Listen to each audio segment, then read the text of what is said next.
Abode of Little Angels. There once lived a family in a house close to a stream. Every day, the stream brought so many new mysterious creatures along with its flow. Be it the fragrance of magnificent flowerbirds or small tiny insects, always had a held attraction for the kids living in the house. Tanmay was the elder brother of Saki. Together, they would collect the most aspiring creatures and keep them in a tiny house they had constructed for them. They used to bring them as guests, would serve them with all their love, and would send them in the arms of nature the next day. They even tended to the injured insects or creatures in the creature's little house, Abode of Little Angels. Manvi, the mother of the two kids, always supported them, as she liked their way of handling natural beings as opposed to the other kids who would deliberately kill them. Manvi also gave her kind advice and her helping hand in building the tiny guest house for those lovely guests. Abode of Little Angels had all the comfort. Its floor was all covered by cotton to keep it soft and gentle for the boys.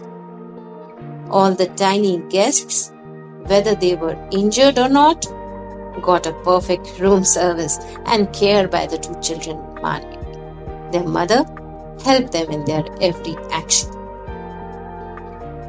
One day, the kids heard a strange fluttering and chirping sounds of birds. The kids hurriedly ran outside to check the situation. They were surprised to see a huge group of birds being chased and teased by the cruel crows. It seemed that the birds had laid eggs in their nests, and the crows were there to get them for their feast. The birds were protecting their eggs and kind of shouting for help. Tanmay screamed out, "Ma, Ma, the crows have become so violent. Come outside, quick." Mother Manvi came running outside. Together with kids, Manvi threw pebbles at the crows and swayed them away. The birds were quiet then.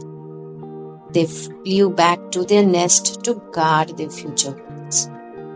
The situation continued for a few days, but every time the birds called them, they would run to them for help. The birds began to feel safe with the family, and they started reciprocating to their calls and help. As a thankful gesture, they would come closer to the children and sit there for long. Tanmay and Saki would now feed them seeds, grains, and water, which they consumed rather gratefully. Now they had understood this simple fact that birds were dependent on them. They felt protected and wanted their little ones to come to life safely. With their due respect for the mother bird, the kids now shifted their attention from their abode of little angels to the natural abode of birds, their nests. The days passed, nights were comfortable. Mother bird, quietly and comfortably sitting on her eggs, was waiting for the arrival of her chicks. The kids were due on the next morning, but there was a sudden change of time wheel. Family was requested to go out for a function, to which the kids were opposing to go. But they were not able to reject it. As a result, they left the house in the morning with a promise to return back in 2 hours. The moment the family set their foot out, the birds began to fear. They suddenly grew more alert, and they were at a strict vigil over the surroundings. To their surprise, they saw one of the eggs begin to crack. In no time, a beautiful chick came out from the egg, constantly chirping as if calling her mother bird. The mother quickly took the chick into her feathered arms. Slowly and slowly, other eggs too began to crack.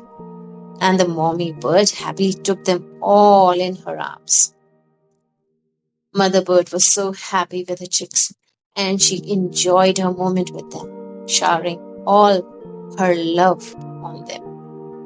No doubt all mothers do that, but when one witnesses such a scene of a mother and her children cuddling and caring for each other, the eyes of every witness gets moist and wet. Hats off to all those mothers who bring a new life into this world. Time passed. The chicks were hungry now, but they were thankful to Tanmay and Saki, who had kept their feeds in small balls under the tree. The mother would fly down, pick up a few seeds, and carry it to her nest to feed them. But as chicks felt lonesome in her absence, they would begin to chirp in high-pitched voices to call her. Unfortunately, the crows heard this all. Now they came at the spot full planned in huge numbers. The birds, being protective, started fluttering, chirping, and trying to call for help, but no one was near them today. The result was that the crows became so violent and strong-headed, bent upon to take their prey, began to attack on poor birds. They pinched the birds, broke a few feathers, and drove a few out of the place. Took up a few chicks and flew away. The family returned home. They saw only two birds fighting with the crows and protecting their children. The rest was forcefully thrown away by the violent action of crows. In no time, the family rushed to the spot, threw some pebbles on the crows, and swayed them once again. But this time, a lot of destruction was witnessed. A lot of birds were attacked and forcefully pushed out of the territory. It was noticeable that even a few chicks were carried away by these crows. The family felt repentant, so sad for what had happened there in their absence. Saki began to cry. Tanmay stood there shaken, and Manvi looked at the mother bird with pity and with apologetic eyes. Nothing could be reversed, she said. It's the rule of nature that strong attack the weak, destroy the harmony, and take away every small little treasure that one has. I can imagine how happy the bird might be when she got all her eggs hatched, and that was her treasure.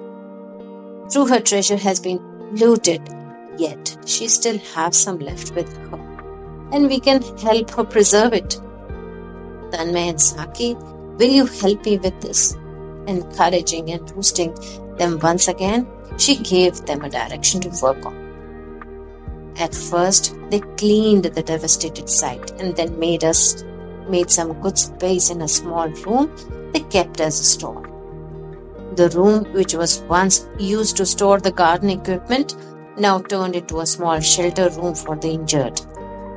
In fact, the kids suggested that now this room will be called the heavenly habitat of all life.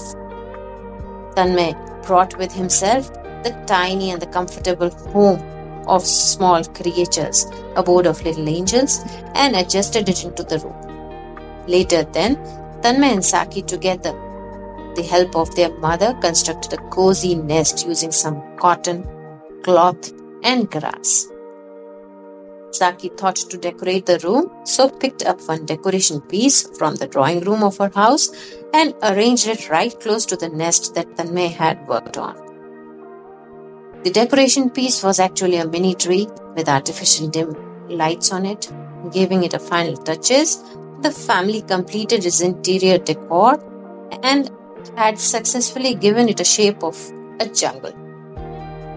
The next move they made was to bring the birds and the chicks to their new abode. The birds allowed the family to pick up their babies, and everyone happily moved in their new house. Their feed was arranged, water sources was made available to them. The door of the room was left open for easy going and coming of birds. Everyone was welcomed here except for those howling and violent crows. Everything was now at ease. The birds would bring the feed and feed the chicks.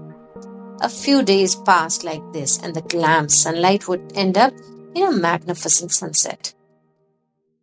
The next morning, when the kids had a school holiday, and while they were playing, they heard some noises again. They heard the birds chirping and fluttering of the wings. Once witnessed a devastating sight, they got scared. Are the crows back again? Oh no, they will eat those innocent chicks again. Let's run. Tanmay asked Saki to bring mother along, and they rushed to the site. The moment they all reached there, their angry expressions changed. The raised eyebrows lowered. Angry words vanished. The cheeks raised between the two lips, and the tiny piece of pearls became visible. The family stood there in a complete silence, witnessing a scene they had never seen before. The group of birds, which were targeted before by the crows, have returned. Now they were so happy that they were flying happily here and there, fluttering their wings and chirping as if talking with their friends and relatives once lost.